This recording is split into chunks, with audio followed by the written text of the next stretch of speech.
नमस्कार दोस्तों और स्टडी विज्ञान प्रकाश 2.0 में आप सभी का हार्दिक स्वागत है। इस चैनल को अगर आपने अभी तक सब्सक्राइब नहीं किया है तो अभी सब्सक्राइब कर लें और बेल आइकन को प्रेस कर दें। पहला क्वेश्चन जो कि आपके नॉलेज को टेस्ट करेगा, क्वेश्चन है कि संयुक्त राष्ट्र के अनुमान के आधार पर 15 नवंबर को दुनिया की आबादी कितनी हो गई है। तो बहुत ही आसान सा क्वेश्चन है और उम्मीद करूंगा कि नीचे आप लोग कमेंट बॉक्स में 8 बिलियन जरूर टाइप करेंगे। चलिए शुरू करते हैं आज के प्रश्न। पहला क्वेश्चन है, हाल ही में राष्ट्रीय प्रेस दिवस कब मनाया गया। राष्ट्रीय प्रेस दिवस अभी हाल ही में मनाया गया 16 नवंबर को, यानी कि इस क्वेश्चन का ऑप्शन सी सही है। देखो फ्रेंड्स, 16 नवंबर सन 1966 में प्रेस काउंसिल ऑफ इंडिया की स्थापना हुई थी, इसीलिए प्रतिवर्ष 16 नवंबर को राष्ट्रीय प्रेस दिवस के रूप में मनाया जाता है। अगला क्वेश्चन है, इंटरनेशनल डे फॉर टॉलरेंस यानी कि अंतर्राष्ट्रीय सहिष्णुता दिवस ये कब मनाया गया। तो इसका आंसर हो जाएगा ऑप्शन बी, यानी कि 16 नवंबर को ही।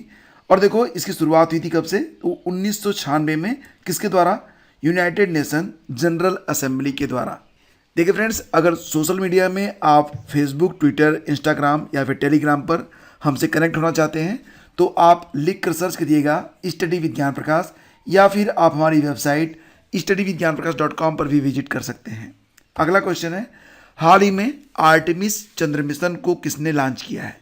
आर्टेमिस चंद्र मिशन एक मानव मिशन है जिसको लॉन्च किया गया है अमेरिका के नासा के द्वारा, यानी कि इस क्वेश्चन का ऑप्शन बी सही है, याद रखना। और इसका जो प्रक्षेपण है वह 16 नवंबर को किया गया था।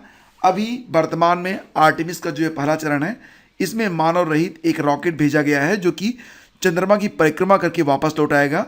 और इसी आधार पर हम कुछ बेसिक टेस्टिंग कर रहे हैं कि इंसान यानी कि मानव को दोबारा से चंद्रमा पर नासा भेजेगा। अगला क्वेश्चन है, हाल ही में किस देश ने COP27 में इन आवर लाइफ टाइम अभियान को शुरू किया है। जैसा कि फ्रेंड्स आप सभी लोग जानते हैं, COP27 का आयोजन सन 2022 में कहाँ पर किया गया, शर्म अल शेख मिस्र में। और इसी के दौरान इन आवर लाइफ टाइम नामक एक अभियान को शुरू किया गया है भारत सरकार के द्वारा। तो इस क्वेश्चन का ऑप्शन ए करेक्ट है और ये क्वेश्चन बहुत ही इंपॉर्टेंट है। अगला क्वेश्चन है, हाल ही में किसने बिली जीन किंग कप को जीता है। बिली जीन किंग कप, पहले इसको फेड कप के नाम से भी जाना जाता था। और याद रखिएगा कि ये जो बिली जीन किंग कप है, देखो फ्रेंड्स यह किससे संबंधित है, तो याद रखना कि यह महिलाओं का टेनिस टूर्नामेंट है। और 2022 में महिलाओं के tennis tournament Billie Jean King cup को किसने जीता है, तो स्विट्जरलैंड ने जीता है। किसको हराया था, ऑस्ट्रेलिया को हराया था। और आपको ये भी बता दें कि इसका आयोजन ग्लासगो में किया गया, स्कॉटलैंड में, और 2022 में यह इसका 59वां संस्करण था। अगला क्वेश्चन है, हाल ही में जारी जलवायु परिवर्तन प्रदर्शन सूचकांक 2023 में भारत कौन से स्थान पर है। याद रखिएगा कि जलवायु परिवर्तन प्रदर्शन सूचकांक हर साल नवंबर दिसंबर में जारी होता है और यह अगले साल के लिए जारी होता है।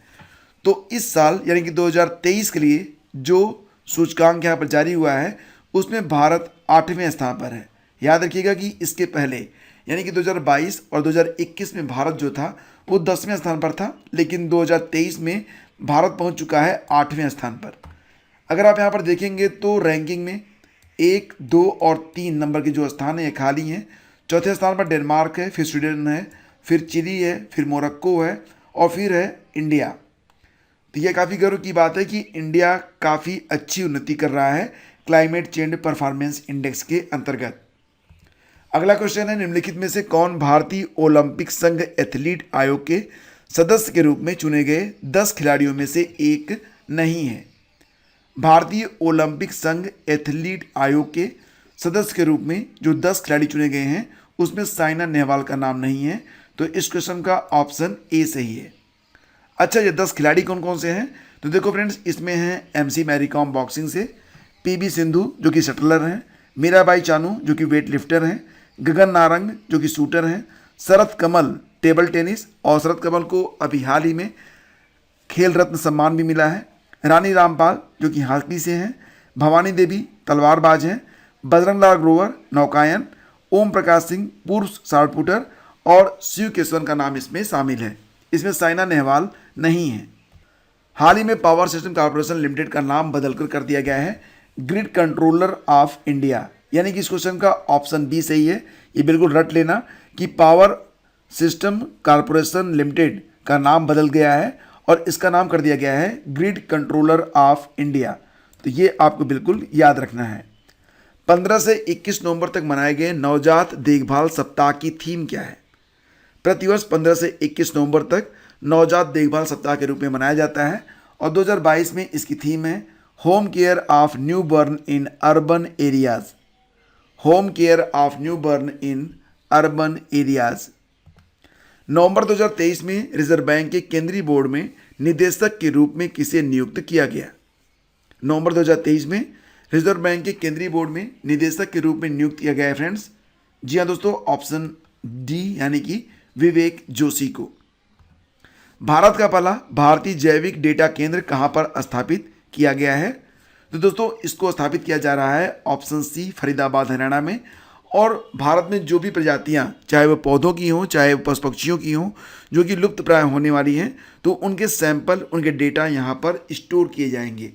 तो ऑप्शन सी बिल्कुल सही है और ये क्वेश्चन बहुत ही इंपॉर्टेंट है। हाल ही में सी विजिल रक्षा अभ्यास कहाँ पर शुरू हुआ?